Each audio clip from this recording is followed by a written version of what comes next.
What is the ego really? In everyday speech, we often use the word to mean arrogance, pride, or self-importance. In Eckhart Tolle's teaching, the ego is subtler and more pervasive than a personality flaw. It's a mental emotional construct, a moving bundle of thoughts, memories, roles, opinions, and stories we take ourselves to be. It isn't a single object you can point to. It's a pattern of identification. Whenever you believe you are entirely what you think, feel, possess, or perform, the ego is speaking. Whenever you notice a thought, sense a feeling, watch a role, and the space of attention is wider than the content, presence begins to shine through. A helpful way to see this is to examine the structure of I and mine. I am my opinion. I am my story. I am my past. I am my future plans. I am my body. I am my status. Each of these becomes a hook of identification, and the more hooks we have, the more fragile we feel, because anything that questions those identifications looks like a threat. Presence meets the same reality differently. Thoughts come and go. Emotions rise and fall. Roles begin and end. The open space of awareness remains. You are not the content appearing in consciousness. You are the awareness in which the content appears. There are three especially common arenas where ego grows strong. The first is identification with thought. The internal commentator narrates life and we treat the narration as absolute truth. The always, never sentences, the rumination loops, the anxious forecasting. These are signs the story is outrunning the fact. Presence doesn't wage war on thought. It places thought in context. I'm noticing a thought. I don't have to believe it immediately. The second arena is attachment to form. Possession, status, image. What you own and how you look aren't bad, but the moment they become self-definition, their loss feels like collapse. The third is role identification. Parent, leader, believer, seeker. Roles are useful, but pull them too close and your inner space shrinks. Instead of using a role, you get used by it. A distinct contribution in Tolle's framework is the pain body, a term for the accumulated emotional energy of past, unprocessed hurt. It's not a theory so much as a felt reality. Some days a heavy, irritable field seems to sit on you, and small triggers erupt into big reactions. In those moments, the ego loves drama because the pain body is hungry for attention and fuel. The medicine is not suppression, but clear seeing. There is a wave of energy moving in me. I don't need to weave a story around it. I can be the space it moves through. When you stop feeding it with story and resistance, the wave crests and subsides. Another key distinction is between clock time and psychological time. Clock time is functional, appointments, deadlines, catching a train. Psychological time is the mind's habit of replaying past or projecting future as an identity story, usually flavored with resentment or worry. The ego thrives there when I finally, if only back then, what if next time? Presence doesn't reject clock time. It dissolves the primacy of psychological time. Attention returns to the next clear step. What is true now? From here, what is one honest move? At the core of ego is separateness, the sense of me against you, us against them. Out of this grows comparison, competition, the need to be right, the urge to win the conversation. When you fuse with your opinion, any question feels like an attack. When you fuse with a role, any change looks like a threat. When you fuse with your possessions, any loss feels like annihilation. Presence keeps human dignity and loosens identification. I have opinions, but I am not my opinions. I have roles, but I am not my roles. I have a body, but I am more than the body. Tolle points to this as awareness itself, the quiet fact of I am before you add, this is what I am. How does ego look in relationships? Two patterns are common.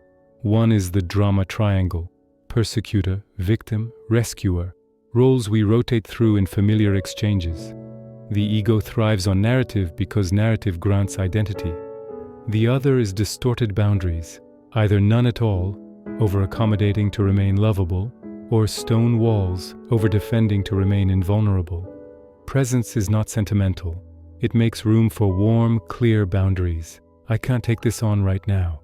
In this tone, I can't connect well. I need a little time to hear you cleanly. Such sentences don't feed the ego. They hold a space where both truth and care can meet. Tolle's practical guidance is simple by design because it points straight at the root. The first is awakening the inner witness. Notice that you are thinking, notice that you are feeling. Notice your body's signals. This is the half step back within. It's not withdrawal, it's spaciousness. The moment attention is not 100% fused with content, freedom appears. You don't have to say the first reactive sentence. You don't have to move with the loop. The second is sensing the inner body, shifting attention from the head's noise to the subtle aliveness of the body, tingle in the hands, spreading in the chest, softening in the belly. This anchors you in the present. The third is restoring the primacy of now. Use clock time, but don't let psychological time dominate. Task, then just this task. Conversation, then just this conversation. Decision, then the next clear step from here. A frequent misunderstanding is that the ego is an enemy to be slain. Tolle treats it like an old survival program tuned for safety, control, and validation, often loud, rarely evil. The move isn't to demonize it, but to see it. Seeing changes the game. The instant you recognize I'm defending, I'm proving, I'm clinging to the story, you are no longer fully merged with the pattern. A sliver of space opens between reaction and response. That space is presence. From there, a truer sentence can be spoken, a cleaner action can be taken. Not always easy or pretty, always more real. Another fuel source for ego is the chronic dissatisfaction of psychological time. The if only and when I finally sentences create a sustained atmosphere of lack. If I get promoted, I'll relax. If I find the right partner, I'll be whole. If I awaken, I'll have peace. Presence doesn't attack your goals. It inverts the order. It allows inner space now, then moves one honest step. The future tends to be shaped by the quality of this step. Real action grows from clarity. Fewer unnecessary moves, more essential ones. Less dramatizing, more fact. Less self-justifying, more attention. How can you tell whether ego is speaking or healthy self-care? Let the body be the indicator. Do you contract or expand? Does breath shorten, vision narrow, options vanish? Or does a little more air enter the room, the eyes soften, and two more decent possibilities appear? This isn't about labeling contraction bad and expansion good. It's about reading signals. Contraction says slow down and give space. Expansion says you can proceed. In both cases, let reality outrank the story about it. Another of Tolle's core practices is non-resistance. This isn't passivity. It means first allowing the fact to be as it is. This word was spoken. This train is late. This plan fell through. And acting from clarity rather than from friction with reality. When you fight the fight consumes your energy. When you allow the fact for one honest breath, action comes from a cleaner place. This is where the spirit of wu-wei, non-forcing, turns practical.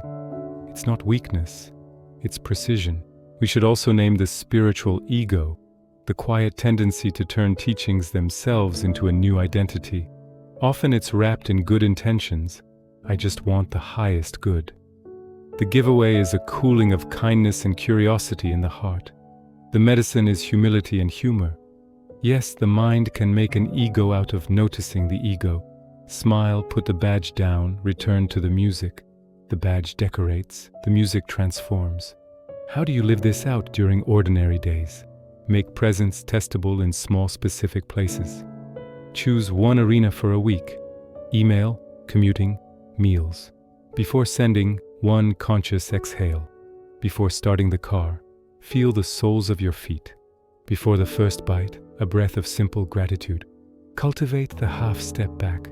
Before interrupting, before the defensive sentence, before you hit send, pause and ask, what is true now, and what is the next clean sentence?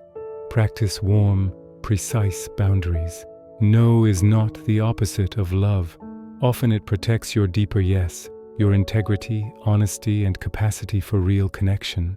In the collective sphere, the ego builds worlds, Group identities, us versus them narratives, echo chambers that reward outrage and certainty. Tolle reminds us that shared presence is also real. When people quiet together and see more clearly together, the volume of collective ego drops, not to sugarcoat reality, but to act from clarity instead of reactivity.